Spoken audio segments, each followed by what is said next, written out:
Assalomu alaykum, hurmatli televizor ko'rguvchilar. Yaxshimsizlar? Dunyo Uyg'ur qurultiyi tor televiziyasining kunlik xabarlar programmasiga xush keldinglar. Men Iftixor Abdurshid. Juma kuningizga muborak bo'lsin. Hurmatli ko'ruvchilar, tövəndə diqqətinizlər kunlik xabarlar programmamızın təfsilatı bo'lsin. Yevropa İttifaqının Xitoydagi vakillar o'miki xalqaro kishilik huquq kuni munosabati bilan bayonot e'lon qilgan. Yevropa İttifaqının Xitoydagi vakillar o'migi 2025 yillik xalqaro kishilik huquq kuni munosabati bilan Yevropa İttifaqı shartnomasining 21-moddasiga asosan ittifoqning tashqi harakatiga yetakchilik qiladigan prinsiplarni, jumladan kishilik huquq va asos erkinliklarning umumyuzlik va ayrilmasligi, shundaqla insonning izzat hurmatiga hurmat qilish, barobarlik va ittifoqlik prinsiplarini qayta ta'kidlab, bu bayonotda turmadagi doktor Gulshan Abbos, Qurultayning sobiq raisi Dolqin Aysa apandining aksi Yolqin Aysa, enisi Xushtar Aysa va Kamila Voyid qatorliq 50 yaqin tutqunning ismini tilga olib, Xitoyni shartsiz qo'yib berishga chaqiriq qilgan. Yevropa İttifaqının mazkur bayonotida munolar ta'kidlangan. O'tgan bir yilda kishilik huquq masalasida Xitoy bilan bo'lgan aloqamiz davomlashdi. 40 navbatlik Yevropa İttifaqı Xitoy kishilik huquq suhbati 6 oyda Bryusselda o'tkazildi.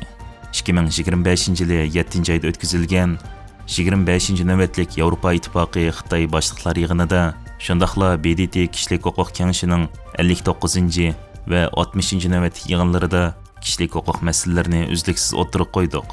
Ammo bu aloqalarga qaramay, afsuski Xitoydagi kishilik huquq umumiy ahvolida hech qanday mohiyatli yaxshilanish alomatlari ko'rilmadi. Biz barliq kishilik huquq, fuqarolik, madaniyat, iqtisodiy, ijtimoiy va siyosiy huquqlarni qo'llaymiz. Hamda Xitoy imzo qo'ygan xalqaro ahdnoma, fuqarolik va siyosiy huquqlarning muhimligini ta'kidlaymiz. Shundaqla Yevropa İttifaqı asos erkinliklarni yo'lga qo'yish va har qaysi millatlarning o'z madaniyatidan bahramon bo'lish, o'z tilini ishiltish huquqiga bo'lgan sistemalik va qattiq cheklamalardan, jumladan ma'rif sohasidan qattiq andish qiladi. Bu cheklamalar madaniyatning yo'qilishiga xavf keltirib chiqaradi. Birlashgan Millatlar Tashkiloti Kishilik huquq komiteti tomonidan e'lon qilingan baholash qatorliq nurg'un ishonchli dokladlarda Uyg'ur elidagi vaziyat yanada jiddiy bo'lib, kishilik huquq oliy komissarlik tomonidan xalqaro jinoyat bo'libmi insoniyatga qarshi jinoyat deb qaralishi mumkin bo'lgan ig'ir kishilik huquq dafsanchiligi deb ko'rsatildi. Dokladlarda diniy hayotni keng ko'lamda kontrol qilish, diniy o'rinlarni nazorat qilishni kuchaytirish va majburiy yotoqlik maktablarni yo'lga qo'yish qatorliq ahvollar xotirlangan bo'lib, bu maktablarda Uyg'ur va Tibet bolalari oilasidan ayrilib, asosligi Xitoy tilida tarbiyalanadi.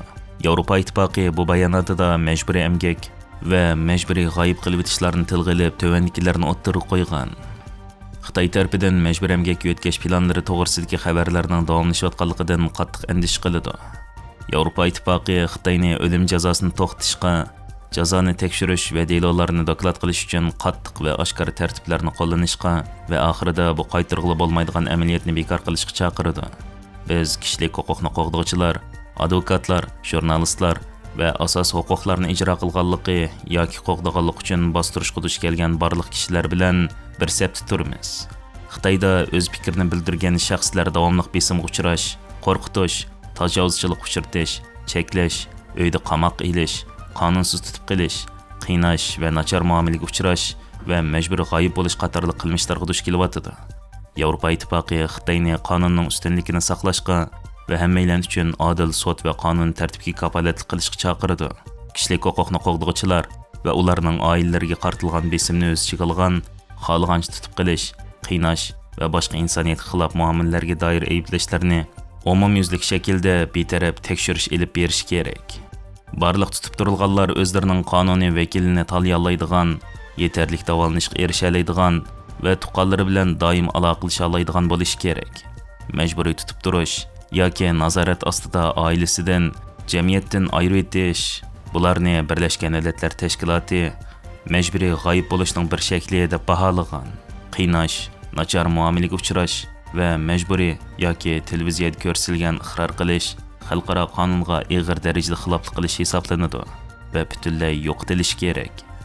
Yevropa İttifaqı Xushtar Aysa, Yolqin Aysa, Gulshan Abbos, Aniya Singdira, Akbar Asad, Chadril Rinpoche, Raila Davud, Tosh Dorji, Toshpo'lat Teyib, Saxarov mukofotiga erishgan Ilhom To'xti Kamila Vayitlarning masalasiga davomli ko'ngil bo'lyotdi.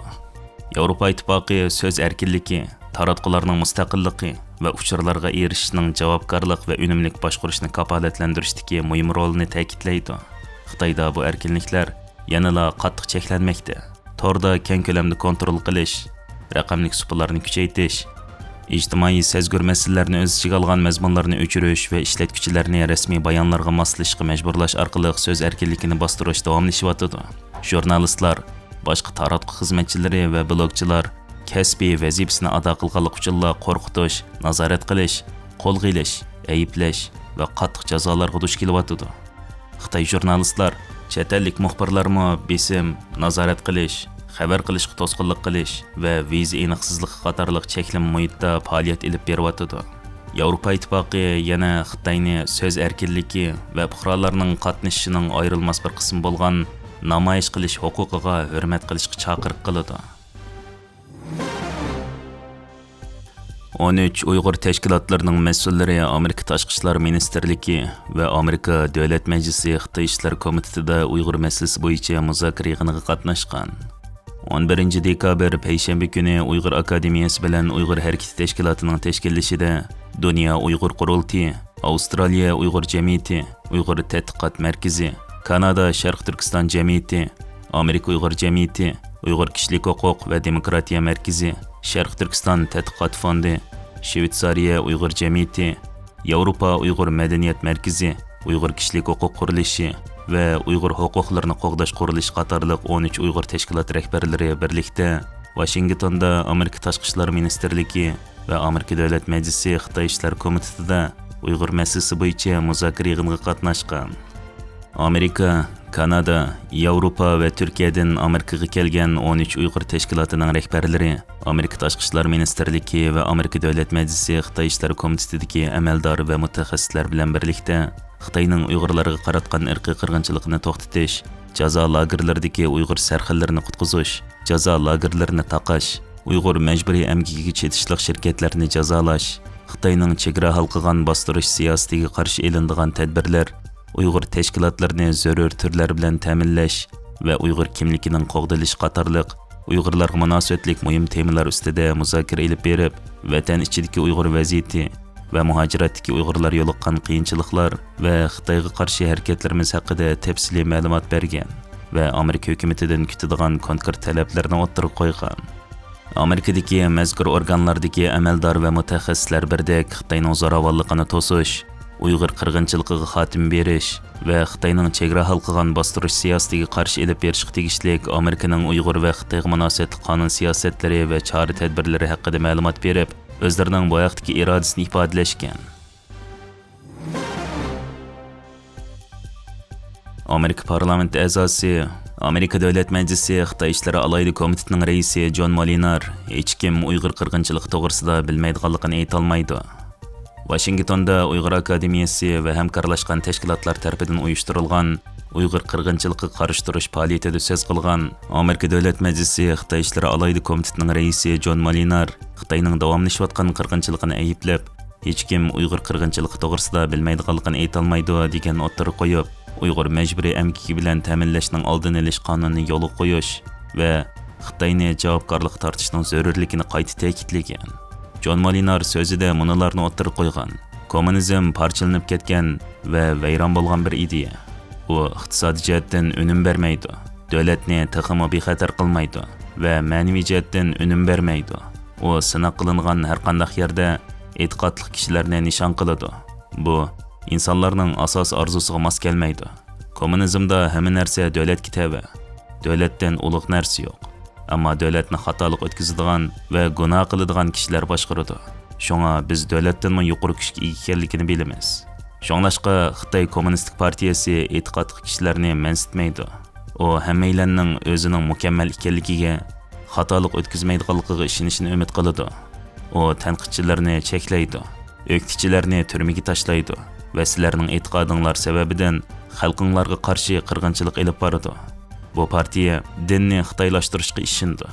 Bu Xitoyda kommunizmdan yuqori kuchga ishonishni tanlagan jasoratli kishilarga qarshi keng ko'lamli hujum. davomlashayotgan Uyg'ur qirg'inchilik lagerlari, masjidlarning vayron qilinishi va ayollarning majburiy tug'mas qilinishi qatorliqlarning hammasi biz hargiz ko'zimizdan qochirmasligimiz kerak bo'lgan qo'rqinchli ishlar. Ularning hikoyalarini o'rtoqlashishni davomlashtirish va ularning asosiy inson haqlari uchun kurashlarini namoyon qilish bizning vazifamiz. Men va xizmatdoshlarim har kuni parlament a'zolari, boshqa hukumat amaldorlari, shirkatlar, diplomatlar va ommaga Xitoyning inson haqlarini dafsanda qilishi va nurg'un mahsulotlarning ta'minlash zanjirida majburiy emgakni qandoq ishlatadiganligi to'g'risida so'zlaymiz. Shirkatlar ta'minlash zanjirining pokiz ekanligini ko'rsatishni xohlashi mumkin. Ammo ular har qatam davomlashayotgan qirg'inchilikqa chetishliq shirkat bilan hamkorlashganda xaridorlariga, axloqiga va 250 yildan buyon bu erkinlik zaminiga yetakchilik qilib kelayotgan inson haq-huquqlarining asos qimmat qarshiga xiyonat qiladi. Berlinda 10 dekabr Xalqaro kishilik huquq kuni munosabati bilan Xitoyning zulm va qirg'inchilikka uchrayotgan xalqlarning muhojirat jamiyatlari Germaniya poytaxti Berlindagi Xitoy elchixonasi oldida birlashib namoyish olib borgan. Germaniya poytaxti Berlinda 10 dekabr kuni Xalqaro kishilik huquq kuni munosabati bilan Dunyo Uyg'ur qurultiyi, Germaniyadagi Tibetliklar, har qaysi kishilik huquq tashkilotlari va Xitoyning zulm va qirg'inchilikka uchrayotgan xalqlarning muhojirat jamiyatlari Berlindagi Xitoy elchixonasi oldida birlashib namoyish olib borgan. What we demand! We want human rights! What we demand! We want human rights! Namoyish jarayonida Dunyo Uyg'ur qurultiyi fondining raisi va qurultay Berlin ishxonasining mudiri Xayr Qurbon so'z qilib, xalqaro kishilik huquq xitobnomasi imzolang'ili 60 yil bo'lib qolgan bo'lsa-mu, Sharq Turkiston va Tibet xalqiga qarta ilib berilgan tajovuzchi Xitoyning qirg'inchilik va assimilyatsiya siyosatining hech to'xtamaganligini, aksincha bugungi kunda irqiy qirg'inchilik aylanganligini o'ttirib qo'yib, Germaniya hukumatı, Germaniya xalqi va xalqaro jamiyatlarni Uyg'ur qirg'inchiligini to'xtatishga chaqiriq qilgan. Bu haqda stansimizning ziyoratini qabul qilgan Xayr Qurbon apandi ma'lumot berib, mundaq deydi. 10 dekabr Xalqaro inson haqlari kuni munosabati bilan biz Dunyo Uyg'ur qurultiyi Berlindagi Tibet va Hong Kong tashkilotlarini o'z ichiga olgan ko'plagan yerlik va xalqaroliq inson haqlari tashkilotlari bilan zich hamkorlashib, Xitoy elchixonasining oldida cho'ng ko'lamli birlashma namoyish olib bordik. Namoyishimizga 60 dan ortiq kishi qatnashdi. Namoyish jarayonida Dunyo Uyg'ur qurultiyiga vakolatan men Tibet va Hong Kong tashkilotlarining vakillaridan boshqa yana Germaniyalik inson haqlari tashkilotlari hamda Xitoy Demokratiya harakati va diniy jamoatchilikning vakillarimiz so'z qildi. Germaniya dolqunlari va Asirgizda qatorliq matbuotlar bu namoyish haqida xabar ishidi. Biz so'zimizda xalqaro inson haqlari xitobnomasi jakalanganiga 76 yil bo'lgan bo'lsa-mu, Xitoydagi inson haqlari vaziyati yaxshilanish tugul, balki Sharq Turkiston va Tibetda irqiy qirg'inchilik yuz berayotgan, Hong Kongda bo'lsa ig'ir inson haqlari dafsanachiligi yuz berayotgan bir ahvol bo'layotganligini o'tirib qo'ydik. Xitoy hokimiyatining izchil ilib berayotgan insoniyatga qarshi jinoyatlarni shuarlarimiz bilan la'natladik va shundaqla Germaniya hukumati va xalqini inson haqlari kunida o'zininki xalqaroliq ehtinomlar bo'yicha inson haqlari dafsandachiligini to'xtatish, irqiy qirg'inchilikni to'xtatish mas'uliyati va majburiyatini his qilishini va bu haqda amaliy qadam qo'llanishga chaqiriq qildik. Hürmetli ko'rmanlar, yuqorida diqqatingizga kunlik xabarlar programmamizning tafsilotini sundik. Keng qitimliq sonimizgacha ko'rishgich omon bo'lgaysizlar. Stansiyamizning YouTube kanaliga a'zo bo'lishni unutmang. Xayr xo'sh.